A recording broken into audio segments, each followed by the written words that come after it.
दशहरा, माँ दुर्गा का अंत और राक्षसों की विजय। बहुत समय पहले की बात है, जब धरती पर महिषासुर नाम का एक बलशाली राक्षस उत्पन्न हुआ। अपनी शक्ति और अहंकार के बल पर उसने देवताओं को हराकर स्वर्ग पर अधिकार कर लिया। राक्षसों का आतंक चारों ओर फैल चुका था और देवता असहाय हो गए थे। महिषासुर का इतना बड़ा आतंक था कि कोई भी उसकी शक्ति के सामने टिक नहीं पाता था। महिषासुर ने ब्रह्मा जी से अमरत्व का वरदान प्राप्त किया था, लेकिन उसकी मौत केवल एक स्त्री के हाथों ही हो सकती थी। यह सोचकर वह निश्चिंत हो गया कि कोई स्त्री उसे भी हरा नहीं पाएगी। उसने अपने राक्षसों के साथ मिलकर धरती और स्वर्ग पर अपना शासन स्थापित किया और अत्याचारों की सीमा पार कर दी। मां दुर्गा का आह्वान। महिषासुर के आतंक से मुक्ति पाने के देवताओं ने भगवान विष्णु और शिव से सहायता मांगी।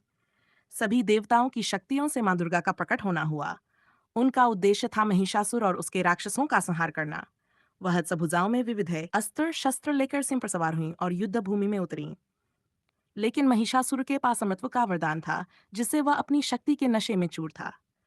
9 दिनों तक लगातार युद्ध चला। हर दिन मां दुर्गा ने राक्षसों का अंत किया, पर महिषासुर के पास अपनी चालें थी। उसने देवी को कमजोर कर दिया, उनके पास बचने का कोई रास्ता नहीं छोड़ा। दशमी का दिन, मां दुर्गा का अंत। अंत में 10वें दिन महिषासुर ने अपनी पूरी शक्ति इकट्ठी की और देवी दुर्गा पर अंतिम हमला किया। वह जानता था कि अगर वह आज दुर्गा को हरा देगा तो उसे कोई नहीं रोक सकेगा। देवी दुर्गा ने महिषासुर से अंतिम युद्ध किया, लेकिन धीरे धीरे वह कमजोर पड़ने लगी।